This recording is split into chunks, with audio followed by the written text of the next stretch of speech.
It doesn't take a rocket scientist to realize that we live in a really challenging time right now.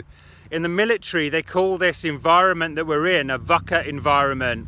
And that stands for volatile, uncertain, chaotic and ambiguous. Now, unless you've been sleeping under a rock for the past 3 years, you'd probably agree with that assessment of the way that the world is now.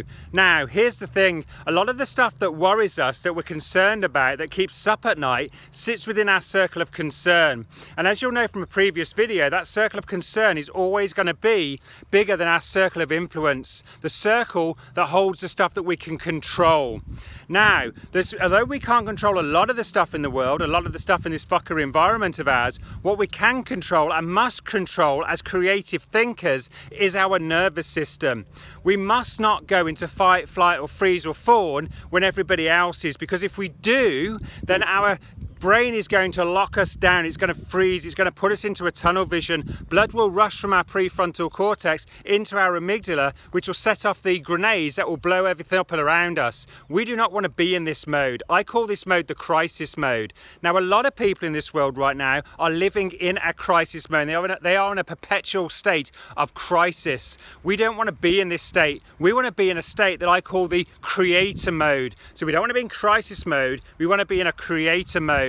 Now, the creator mode is the mode when you are feeling your best and you are performing your best. So when everyone else is losing their heads, you are keeping yours. You are able to stay calm in the middle of a shitstorm. So how do you get into a creator mode? Well, it's very simple. You have been in a creator mode many times before, leading up to this time when we are in this fucker environment. So I want you to think about, go backwards in time and think about the times in your life when you were doing your best work and feeling your best. What were you doing when you were doing your best work? Where were you sitting? Where were you living? Who are you with? Who are you not with? Who are you not around? What were you thinking? What were your beliefs?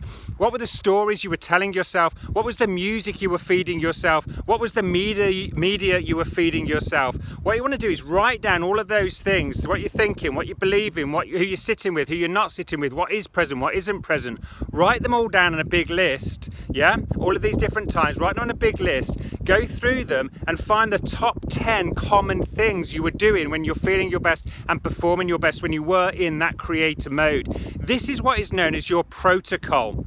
Now, your protocol is what you want to double down on when you're feeling your worst and what you want to double down on when you're feeling great. In other words, the worse you feel, the more committed you are to the protocol. The protocol will keep you on the straight and narrow. The protocol will stop your imagination getting hijacked by outside forces that will put you into a crisis mode. Yeah?